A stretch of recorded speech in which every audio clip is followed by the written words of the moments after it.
Okay, here's another analysis video in which I point out the obvious flaws within the show. This time I want to talk about story arcs and MLP, because as much analysts and reviewers praise the writing of the show, an overarching narrative is not exactly the biggest strength of MLP. Let's face it, My Little Pony Friendship is Magic is no Avatar The Last Airbender, and it will probably never have a complex story that spans multiple seasons. One of the reasons is the very nature of the show. MLP is for the most part a funny slice of life show. Most episodes are self-contained enough that you could watch it without any prior knowledge, which is arguably one of its biggest strengths as well. MLP is easy to access. Sure, you don't know everything, but most things are easy enough to grasp. If something isn't, we usually get this dreaded exposition most reviewers hate so much. Yeah, sure, fans think it's unnecessary as you already know about cutie marks, changelings and so on, but if you're just watching a random episode on TV, you kinda need those explanations. They could be handled better though. Other shows like Steven Universe or Avatar have a bit more of a continuity lockout.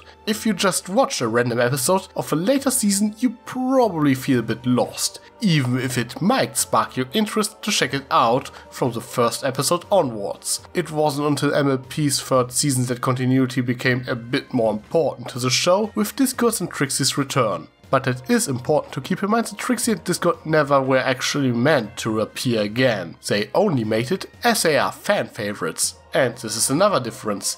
Avatar was conceived as a 3-season show from the get-go. The most important plot threads were laid out before the first season was even aired, while MLP is more a show that is written one season at a time. Not only that, the writing staff changes constantly. A lot of writers for the show left during its running time, while others joined. And every writer has a different vision. This all combined results in a lack of direction when it comes to the overarching narrative. Of course, there is the lead story editor, who is in charge of keeping things consistent. But we had, correct me if I'm wrong, 4 so far. For the first season we had Lauren, Forst, followed by McCarthy, Larson and Haber. And while I like Haber's direction for the most part, I think there was a quite noticeable change when he took over, at least in one scene. The birth of an alicorn is something Equestria has never seen. It is beyond even our understanding.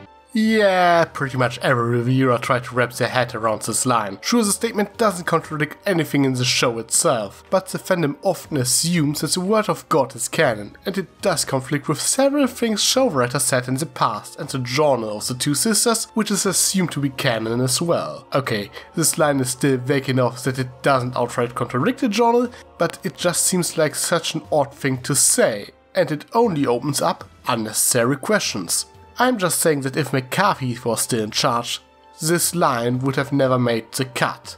Not that I can prove that, it's just my personal assumption. But this lack of direction also affects the show on other levels. As the show is written season by season, you can bet that no one ever planned to redeem Diamond Tiara before Amy Keating Rogers sat down to write Crusaders of the Lost Mark. I think it was handled quite well in the episode itself, but it would have worked better if she had shown some redeeming qualities before that. But no, she was pretty obnoxious up to this point, which is why her redemption wasn't that well received by many. The fact that she only appeared in the background in season 6 somewhat supports this. Diamond Tiara was a pretty major character when it came to CMC episodes and made at least one major appearance per season. But since no one ever planned to redeem her, no one knows what to do with her now. So she sticks to the background. It was the same with Discord. He wasn't really supposed to return, and so when they decided to bring him back, they kinda had to rush it in one episode. The difference is that Discord got enough time after his initial reformation to develop his character further and shows that he still has a lot to learn.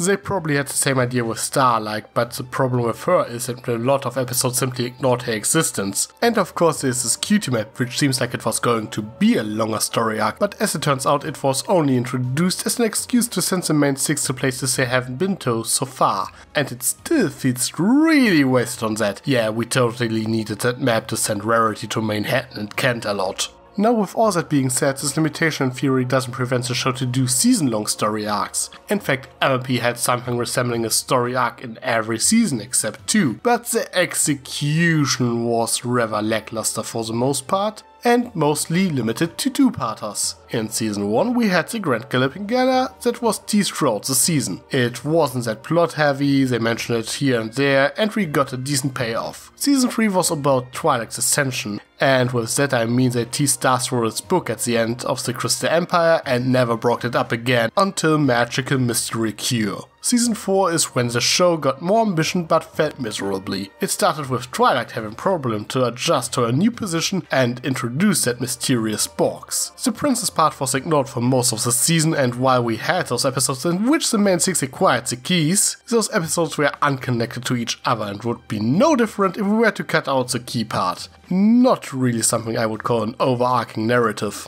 And then there's season 6, which actually did a pretty decent job under Haber's direction. It is far from perfect, especially Starlights' character arc was cut too short, but there was a build-up for the season 6 finale like we never have seen before. We got an episode reintroducing Trixie, so she can be part of the finale, and one introducing Forex, reminding us of the Changeling thread. 2 episodes that were actually mandatory to watch and actually added something to the overall story of the finale. But it could have been a bit better. If this was Gravity Falls or Steven Universe, the Changeling wouldn't have kidnapped all princesses at the same time in the finale, but it would have been a bit of an indicated background event, with the characters acting strange so that the audience could figure out that something is odd, making it a big twist that they were actually kidnapped episodes ago, which would also make Chrysalis' plan a bit more believable. But those are just my thoughts on the matter, and who knows, maybe things get better in season 7, especially since Chrysalis vowed that she would return and actually got away, which is a pretty cool setup for a longer story arc, but frankly I suspect they will deal with her in the first 2 episodes of season 7.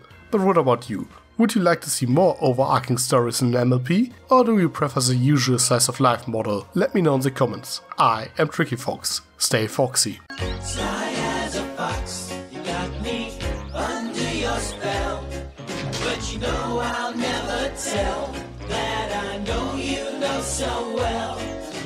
Sometimes you can be too smart for you're a good